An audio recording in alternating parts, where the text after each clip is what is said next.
Okay, great. Awesome. Well, thank you all for joining us tonight. I'll let these two gentlemen introduce. I don't know. We're fine, right? Can you hear me back there, Madison? Yeah, we're good. Okay. I'll let these two gentlemen introduce themselves, but tonight we just kind of wanted to cover what has happened in Q1. Been a lot of activity, a lot of excitement with our clients, a lot of excitement in the space. So we're going to touch on a number of different topics, but really just want this to be conversational and allow you to, ask what goes on in our world, ask what our clients are saying, ask how to become a River client, find us after the chat. But I'll introduce myself briefly. My name is Mimi Heinlein. I'm the Client Operations Manager at River.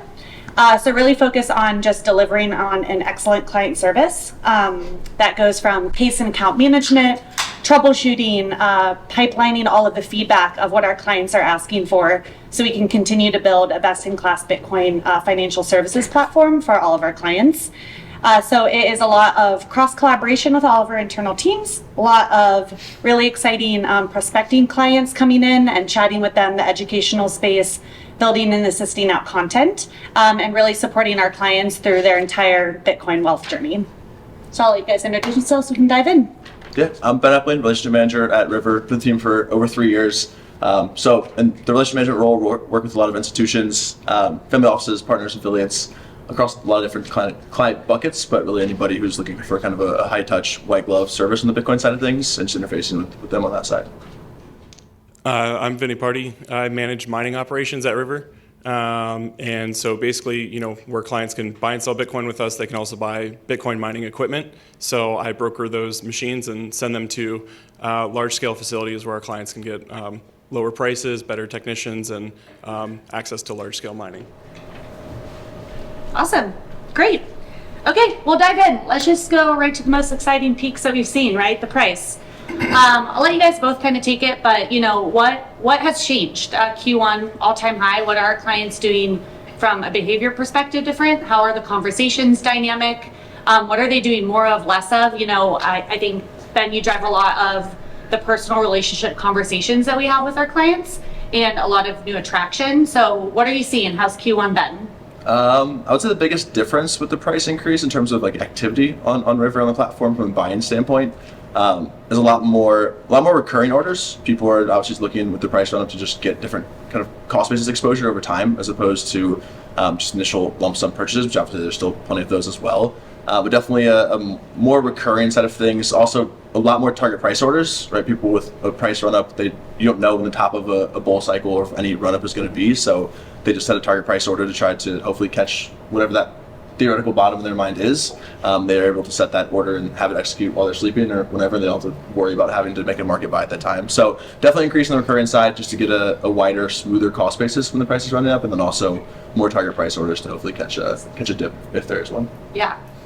Last meetup we talked, I think I had a question from the audience of, why do 0 fee on a DC on a recurring order, right? And it's for these times. We did it for our clients then. It still doesn't generate revenue for us, but those are the early adoption components of it. It's getting clients excited. It's getting clients in the door with an easy front door entry point. And set it and forget it. You get to walk away and continue to see that stack and see your performance page reflected in the meantime. So been really exciting to see those numbers grow on how many clients and prospective clients walking in the door immediately start taking advantage of that. Any impacts on your side of the business from a mining upside with the price changes?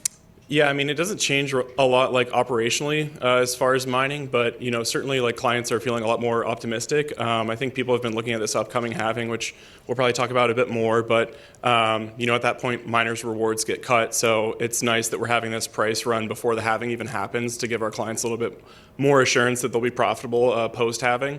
And then also people are starting to pay attention a lot more to their miners, where it's kind of seen as like a passive investment where you just get Bitcoin every day. It's nice that they're in a fixed price, and now they're actually getting more each day. So clients are checking their miners a lot more, which is a good thing, but keeps us on top of repairs and things like that we want to get people back online if they go down for any reason and things like that. Yeah, absolutely. We have institutional interest in here.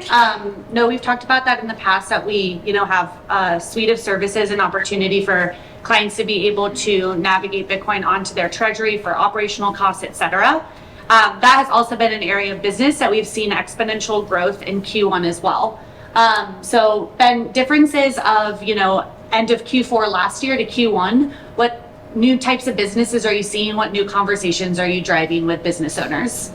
I would say new types of businesses, it's really across the spectrum, right? It's anything from operational businesses, construction companies, real estate companies, really any business that you could think of that you drive down the street and see a sign for, they're all now holding Bitcoin on the balance sheet, or at least getting some version of exposure to Bitcoin on the balance sheet.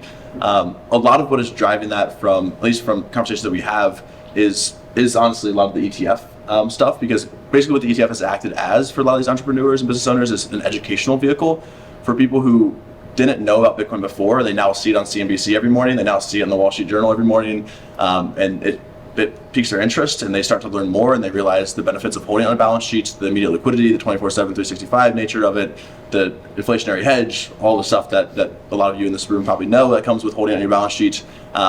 But the ETF is what is getting them to that point. So it's been an interesting dynamic for the last 3 months that I honestly wouldn't have predicted it would have been that quick in terms of the educational kind of uptick from that side of things. But I mean, we're having conversations with business owners or even just clients as a whole who this is their first time hearing about Bitcoin, and they're at square one of what even is Bitcoin. And within a few days or a few weeks, they can be all the way to the point of holding Bitcoin on the balance sheet and all the way upskilled to that point as well. So I would say industry-wise, it's definitely across all industries, even funds, holding companies, venture funds, all that good stuff, down to operational small mom-and-pop businesses as well. Yeah. So a lot of those conversations probably have to do with ETF headline, just education components of it, right? So overall, answering the question, like, why ETF versus Bitcoin? How do you address that? How do you have those conversations with the clients? I mean, it boils down to it, an ETF truly only makes sense if you have some sort of regulatory obligation to hold an ETF, right? If you are a pension fund, or if you're some other fund who physically you can't hold Bitcoin, or there's some regulation that bars you from holding Bitcoin. So the largest institutions in the US, some of them do have those limitations. So it does make sense for them to hold an ETF, right? Because that's the only way to get exposure to Bitcoin, to the asset class. But if you're a retail investor, or really the vast majority of institutions, you don't have that limitation. So obviously it makes sense to hold the actual asset in that case. Very similar dynamic to what you see with gold and gold ETFs, right? And starting to see that play out with Bitcoin ETFs. Also, if you're a long-term holder of Bitcoin, which I'm sure a lot of you in this room are, holding a Bitcoin ETF is also much more costly because you're getting charged on a yearly basis or on a quarter basis. And the longer you hold it, if you're a long-term holder, that's going to rack up over time. As Bitcoin price goes up, it's also going to rack up. Whereas if you buy it on exchange, you pay a one-time transaction fee, you can self-custody it, you can hold on the exchange, there's no ongoing fees. It's going to save you a lot of money in the long term, aside from just having to hold an ETF, which is price exposure and exposure to Bitcoin, but there's no in-kind redemptions with the Bitcoin ETF, which is an important distinction too. So the SEC basically barred any in-kind redemptions for Bitcoin ETFs, so you could never theoretically get Bitcoin out of your Bitcoin ETF if you hold Bitcoin, because you have to take cash out for all 10 of the ETFs. It's an in-cash redemptions as opposed to in-kind redemptions, so you can never actually receive the Bitcoin as well. So basically, long story short, if you have a obligation or kind of a regulatory requirement to only get exposure via the ETF, that's where it makes sense. But for 99% of people, it makes sense just to hold the actual asset itself. Mm-hmm. Yeah, with that, with the regulatory requirement, like, what's the archetype? What's the target audience for ETF right now? Like, who is it most attractive to? I mean, it's large pension funds, it's large hedge funds, it's basically Wall Street, right? What everyone pictures as Wall Street, these large capital behemoths who want an easy way to trade an asset, whether they believe in Bitcoin or not. It's a way to get them into the asset class.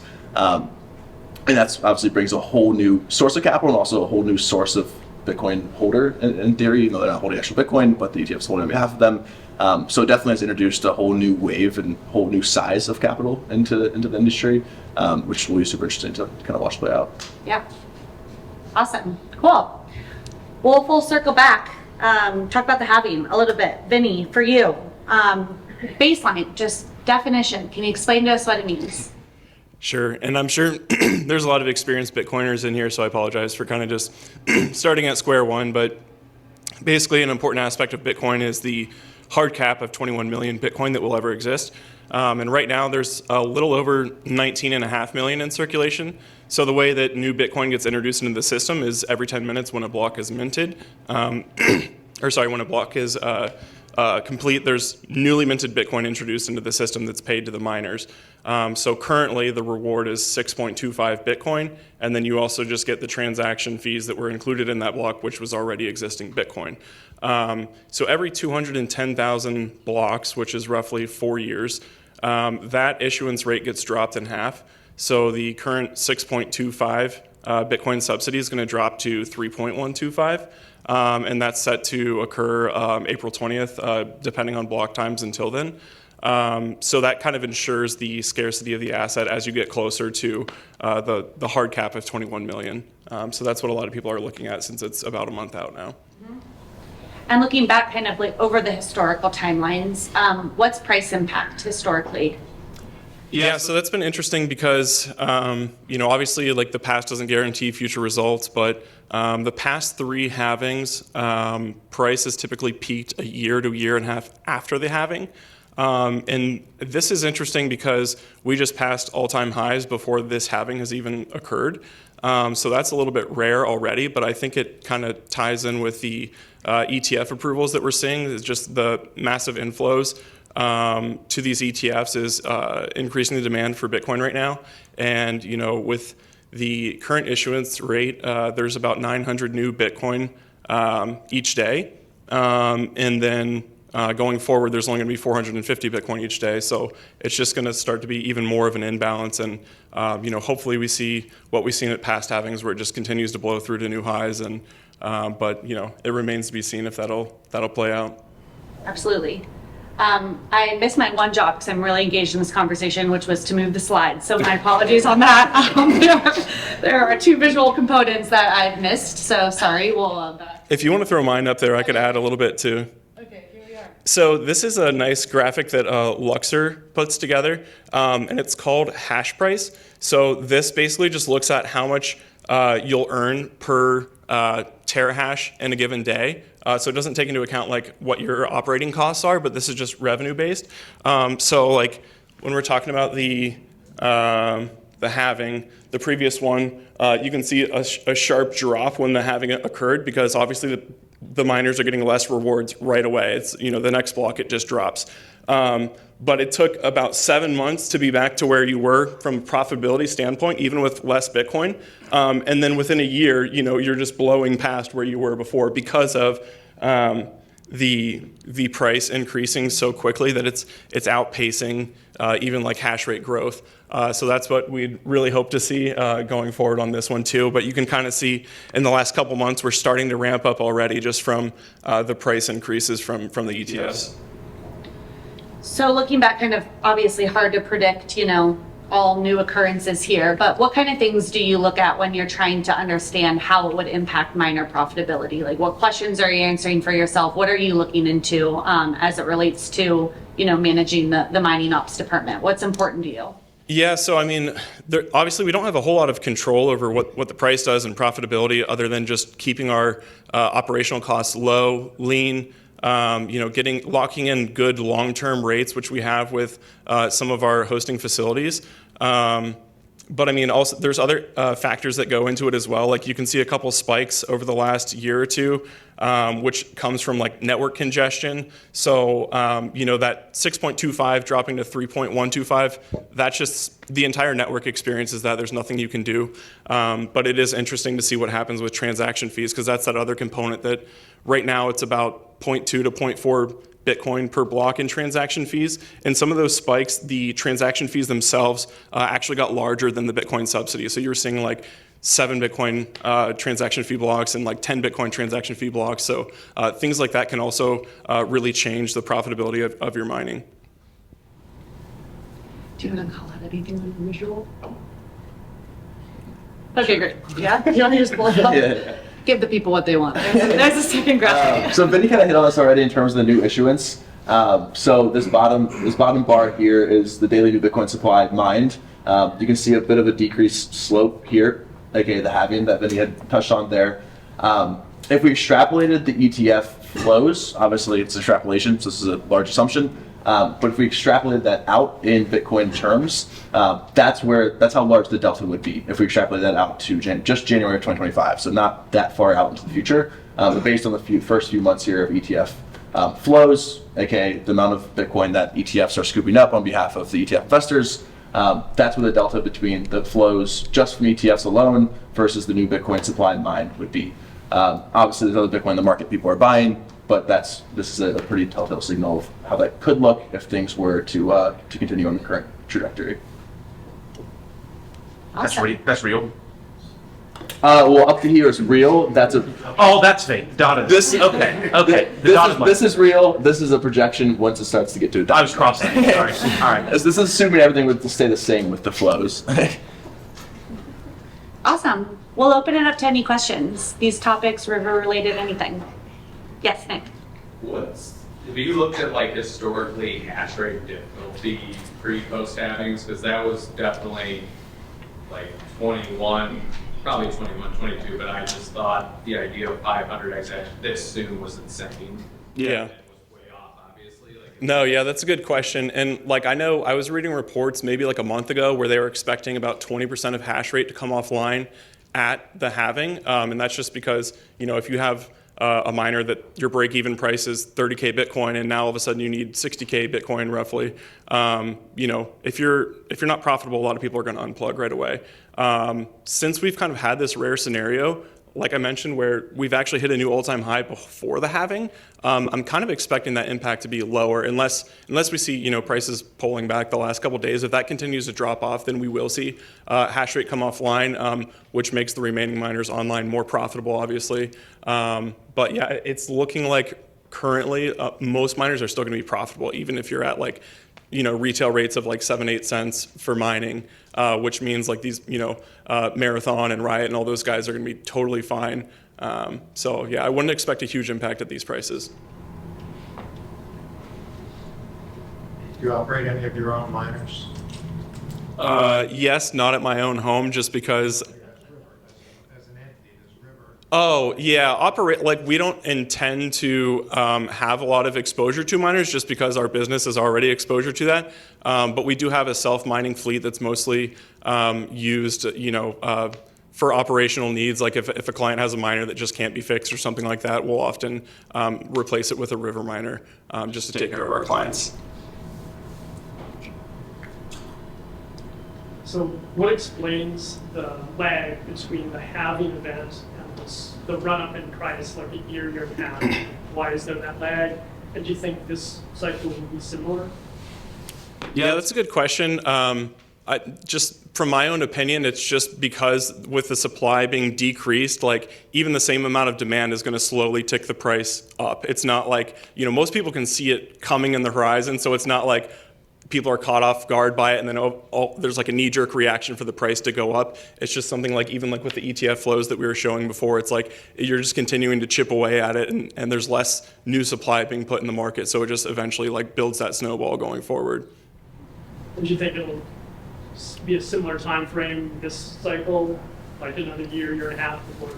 That's a good question. I mean, it seems to, like, and this is just my total speculation, but it seems to me since the price run has kind of already started ahead of it that it might be a little bit accelerated. But, I guess looking at the last 3 halvings, the first one is when it took, I think it was like 6 months until like Bitcoin peaked out, and the previous 2 was more like a year and a half. So it seems like the trend has been longer periods, but I think the ETFs kind of got the ball rolling a little bit quicker this time around. So people are already paying attention to it, like going into the halving. But it still doesn't. I guess just like totally anecdotally, it doesn't seem like we're at a period of like euphoria right now. Like a lot of people, I think, are still not paying attention to Bitcoin. So I guess it remains to be seen. Is there a point where the inflows of the ETFs are expected to kind of taper off? Because there's a lot going in now, but at some point that's going to have to kind of balance out or maybe even drop. Yeah, I mean, inherently at some point, right? I mean, unless they theoretically they can print more money, but but no, at some point, yeah. I mean, at some point the market's gonna make the market, right? In terms of that, there's going to be selling pressure at some point, and we really haven't seen full selling pressure on the ETFs yet and what that effect can have. But I'm sure at some point that will start to plateau a bit. And again, it's being traded by Wall Street, and obviously Wall Street are traders. So you also have a different demographic as opposed to just hodlers and people who are holding for the long term. Obviously, there is that demographic in there, people holding IRA accounts and stuff of that nature, but you also have funds who are used to getting 8% return, and they get a 40% return on Bitcoin in 2 months. Like they're probably going to sell that. So we haven't seen that selling pressure yet, but it's definitely a dynamic that will at some point, I'm sure, come, and to be seen how that will be affected, I guess. I think it also could have legs to it too, though, because there's been a lot of outflows from GBTC. So once that stops occurring, if the other ones are still getting as much inflows, then it'll be kind of even accelerated, because the GBTC actually the last couple days has been overshadowing the inflows to the other funds. So Columbus, specifically in Colorado, is kind of a hub for insurance. Have y'all noticed with the ETFs, there have been more outreach by any insurance companies talking about how to get in their reserves or any of that maintenance? Has there been any spike you've seen, or general interest? We've definitely talked to some insurance companies before, but I definitely want to say that's a particular, I guess, industry that's hot in that sense. But we have conversations with insurance companies before, but not on a massive scale by any means. But hopefully that will continue to trend up. Probably TMA, but does Bitcoin hold, or does River hold any ETFs? As a company? Yeah. No, River we hold do not. ETF? No? We hold Bitcoin on our balance sheet, but we don't. Okay, Yeah. gotcha. Fees, how do the fees for mining change? Like, say the expense change for the fees, stuff like that in the program? So the fees are set by anyone who's transacting, right? So if you want your transaction to occur more quickly, you can offer more transaction fees to speed that up. So it's just dynamic market forces that kind of demand that.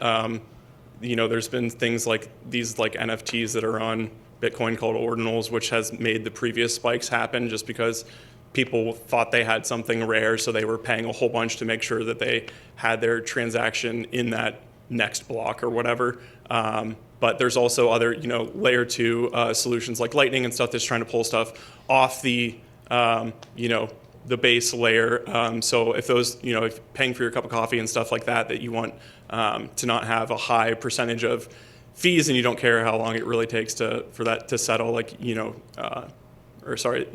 wouldn't have to pay extra to settle that any quicker because it's a layer 2. So that you can kind of obfuscate that to try and give a little relief and lower fees for everyday users. It made me think of that I think it was Slipstream, they called it Marathon, basically. That I think it was called Slipstream, but it was a separate pool, or basically I didn't dig into it, I don't know if you have it all, but what I think I gathered was they were basically kind of creating the side market to mine a block faster or more selectively. Like basically someone pays them on the side, probably transaction fees would be much higher than the typical mempool to get them to then put a block through quicker. Didn't sound great, but admitting that I didn't dig all the way in to really vet and beat it up. But Right. Have you guys looked at or heard of that at all and have an opinion? I haven't looked real deeply into that. I did also hear about it. I know also sounds similar to that, but there's this Ocean Pool, which is using its own template for blocks, and they're basically trying to filter out those ordinals that they see as an attack on Bitcoin. So there are different pools that take their own approach to it, which I think is great. It helps decentralize everything, and doesn't keep 2 or 3 pools at the head of everything that are just making all the decisions. It is still, I say, more centralized than we would probably want it to be, but it's great to see people taking different approaches, and you can point your hash rate at different pools pretty easily. It's just a set of instructions, and it all moves over. So I think it's a good thing to have different setups out there and just let people vote with their hash rate. I can partially address your question about Marathon, which is that the controversy is that they're taking out-of-band payments for transaction acceleration, which are not reflected in the sats per V by fee. Therefore, the miners contributing hash rate are benefiting from those side payments, which really would be irritating to miners, I think, is a reason why we would spread the fee to be more likely to play. They're transactions that wouldn't normally be included if the mempool was including them. And so it's an out-of-band transaction in that sense, but it is in consensus. Interesting. But it does mess with minor revenue models. That PPS that was mentioned before takes an aggregate average of all hash. And then distributes that, and if you do the out-of-band transaction, it basically decreases the average fee for everybody else that's collected into that pool. So people are going to get mad really quickly. So we expect some moves and counter moves there.